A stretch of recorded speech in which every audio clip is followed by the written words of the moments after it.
Rekan-rekan sekalian, selamat datang kembali di channel ini. Video kali ini saya akan membagikan berita terkait dengan kabar yang baik yang datangnya dari Istana Kepresidenan soal peraturan pemerintah tentang manajemen ASN, di mana peraturan pemerintah manajemen ASN ini merupakan aturan turunan dari Undang-Undang Aparatur Sipil Negara. Dari kabar ini diketahui bahwa honorer lulusan SMA diharapkan akan gembira mendengarkan kabar ini. Untuk itu, rekan-rekan sekalian silakan ditonton secara lengkap agar rekan-rekan sekalian bisa menerima informasi ini secara utuh dan menyeluruh.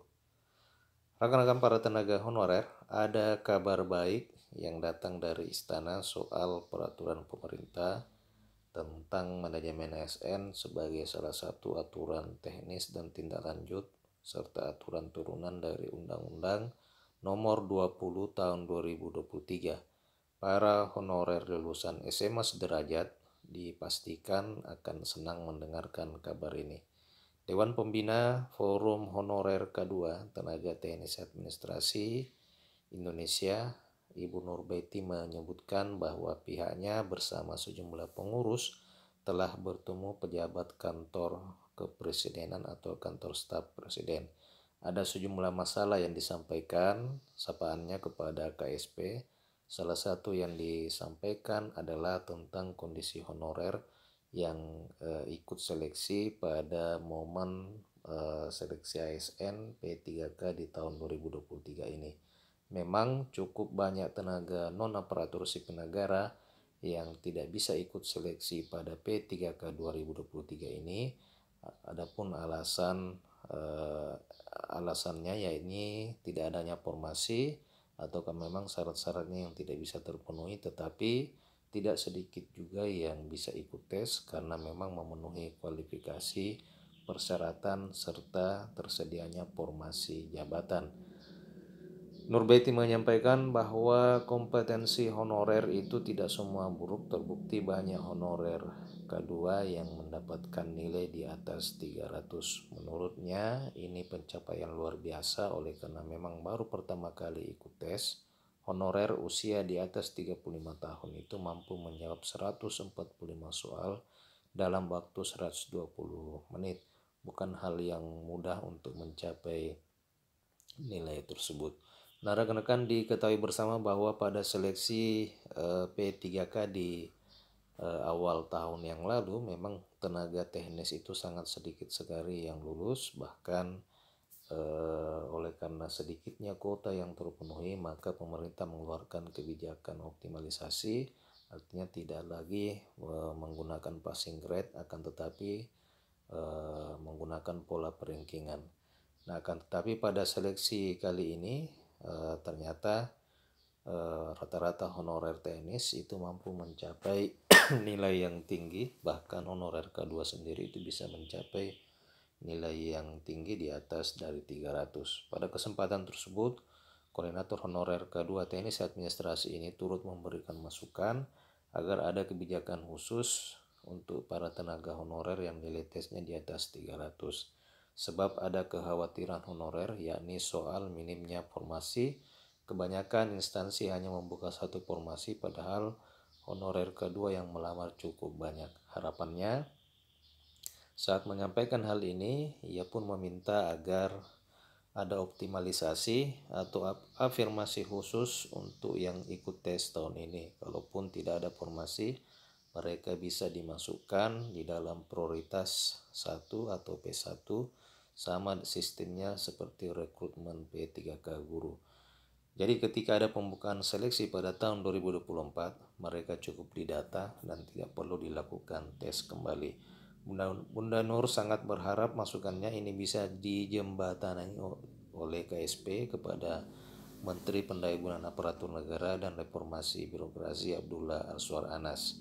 Ia pun mengaku senang ketika pejabat KSP memberikan tanggapan positif. Intinya adalah Undang-Undang Nomor 20 Tahun 2023 tentang ASN ini akan mengakomodir semua honorer dengan memberikan banyak kebijakan-kebijakan kemudahan agar supaya para tenaga honorer ini bisa terfasilitasi untuk diangkat menjadi aparatur sipil negara.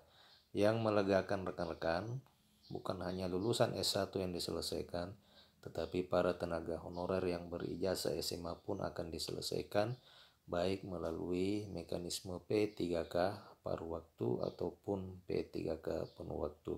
Jadi rekan-rekan yang memiliki ijazah SMA tidak perlu khawatir, oleh karena memang pemerintah telah menyiapkan skema dan mekanisme pengangkatan para tenaga honorer menjadi aparatur sipil negara yang tidak hanya mengakomodir para lulusan S1 atau sarjana, akan tetapi rekan-rekan yang memiliki ijazah SMA juga akan diselesaikan dan insya Allah akan diangkat sebelum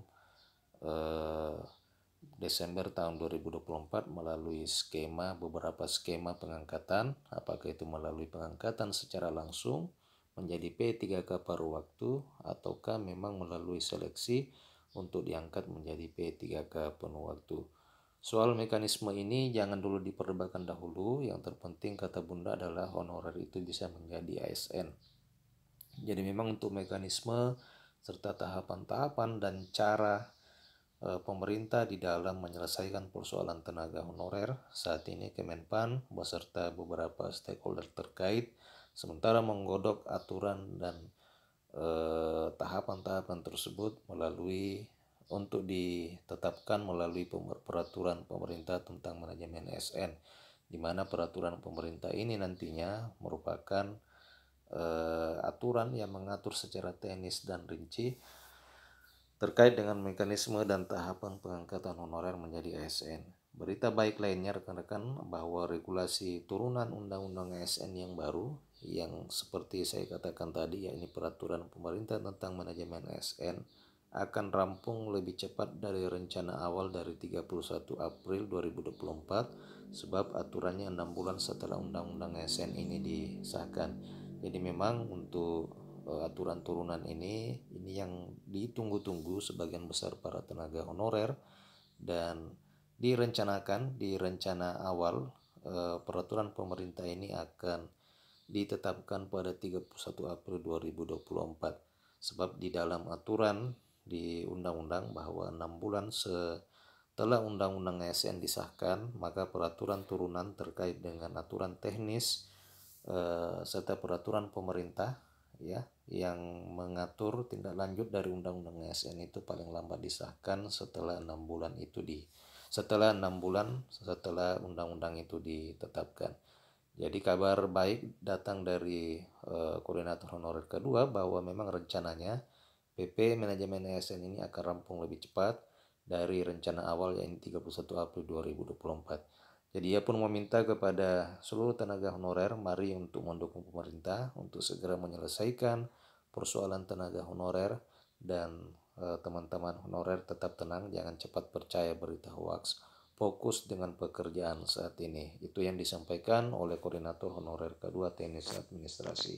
Demikian berita kali ini rekan-rekan, bagaimana tanggapan rekan-rekan? Silakan tuliskan di kolom komentar video ini. Terima kasih telah menyaksikan, sampai jumpa di video berikutnya.